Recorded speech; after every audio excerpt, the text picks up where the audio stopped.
guys, it is day 2 of the 1 week of gluten-free challenge that I'm doing for Vegan MoFo, Month of Food, and I just got back from the grocery store.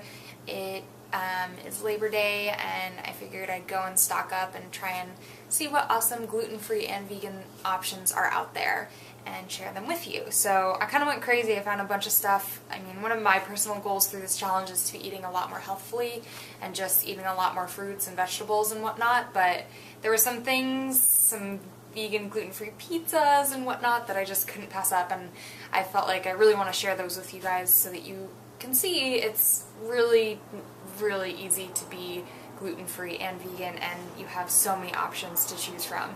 So let me jump right in. The first and most exciting thing, which is kind of new, is Daya's gluten-free vegan pizza.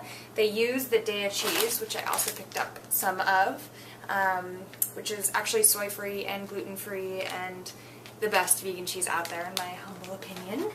And this is their new pizza line, so they have a few different varieties, and they run around $8 or $9, but they're really delicious. Like, the crust is a little bit different than you would get in a traditional pizza, but I actually really enjoy it. It's a little bit crispier than people might be used to, but I think you should definitely try it out, even if you're not gluten-free. This is so good. Alright, another kind of treat that I got, so this week I'll be going to work, and here's something that I can take just on the go if I don't have time to prepare something in advance. These are Amy's, and they have a bunch of different versions of mac and cheese. This one is gluten-free, dairy-free, soy-free, and vegan, and these are amazing. All you have to do is pop it in the microwave, and they're gooey and delicious, so I highly recommend you checking those out. Okay. Another amazing treat, which I just had to indulge in since it's gluten-free week, is Eat Pastry's cookie dough. So I've done a video featuring Eat Pastry's cookie dough before, like completely focused on that, but they have a bunch of different versions, chocolate chip, all these different things, but this is their gluten-free chocolate chip cookie dough. So I'm going to cook this up this week and have some cookies, so I really won't feel like I'm missing out on anything. I just stocked up on some dairy-free milks. I'm really into almond milk these days. So Engine 2, this is Rip Esselstyn's company. He wrote the Engine 2 diet, which is a great book, but they have a whole product line at Whole Foods now, which is really exciting. They have cereals and milks and other products, and you can just look for the Engine 2 logo. Everything with that logo is vegan. So it makes it really easy to spot and find in the grocery store. And then Almond Breeze I've recently become really addicted to, and I just love chocolate milk, and it makes a really good filling snack, so had to pick some of that up. Okay, I am a huge pasta fanatic. Since I was young, I've always eaten a ton of pasta, so that's kind of the biggest thing, that when I think gluten-free, it's, oh my god, what am I going to do without bread, and what am I going to do without pasta? So you really don't have to do without either. They have all sorts of different pastas. This is a brown rice lasagna noodles, because I'm planning on making gluten-free lasagna this week, but they have every type of pasta you can imagine, made from rice, quinoa, and other ingredients that are totally wheat-free. Here's another example of some rice noodles. This is by Annie Chung's. She has a ton of vegan packaged foods that are easy to bring to work and whatnot, and many of them are vegan friendly. But these little thin rice noodles are so delicious, and you can prepare them in a little sauce, add a bunch of stir-fried veggies, and really looking forward to making that for dinner. Alright, crackers. I kind of went crazy on crackers because there was just so many options, and I just wanted to show you guys that it's so easy and you won't miss out on chips.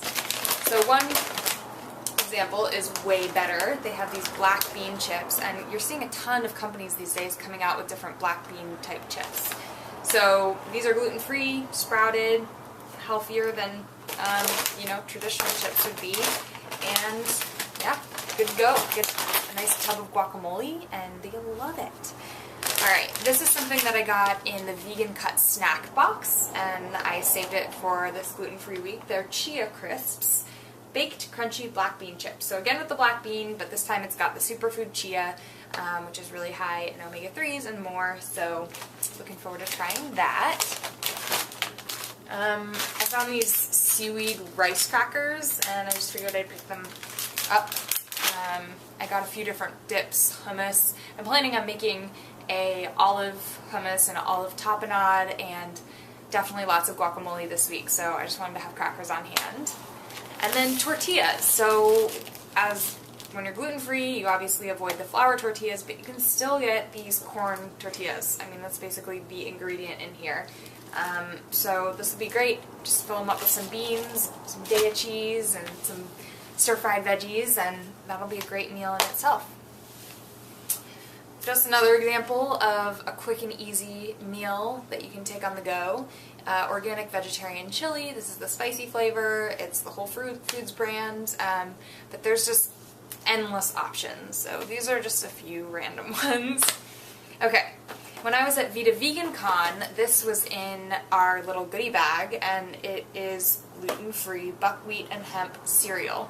So it definitely tastes a little bit on the healthier side, but you honestly wouldn't even really think that it's gluten-free. So pair that with some almond milk and you're set for breakfast. And then finally, I found these at Rainbow Grocery in San Francisco, and I had to pick them up. They are vegan, no peanuts, tree nuts, milk, eggs, gluten-free, non-GMO, all natural, yummy yummy. They're not really like chewy, luscious brownies, but they're good when you feel like you need like a little sugar hit and are craving some sweets and you want to stay gluten-free and vegan. Cool, and that's all I got. I also picked up tons of veggies and hummus and fruits and all of these things, but I figure you guys all know that you can find veggies and that they're gluten-free and vegan. But these are just some of the special products that I picked up. So yeah, I hope you guys are all doing well. I'm having so much fun on this challenge so far. Next week is raw, so I'm really looking forward to that. And yeah, I'm feeling really good so far on this gluten-free week. It's a lot easier than I was expecting. It hasn't really been a challenge at all. If anything, I have too many options and too much to eat rather than too little. So, as always, thanks so much for watching. I hope you guys are doing well. You can find more bite-sized vegan videos over at veganbreak.com. And if you guys are joining along in the challenge, please let me know in the comments below how you're doing, if you have specific questions for me. And I'm trying to do a video almost every day during September, so stay tuned for that. I will see you guys later. Bye!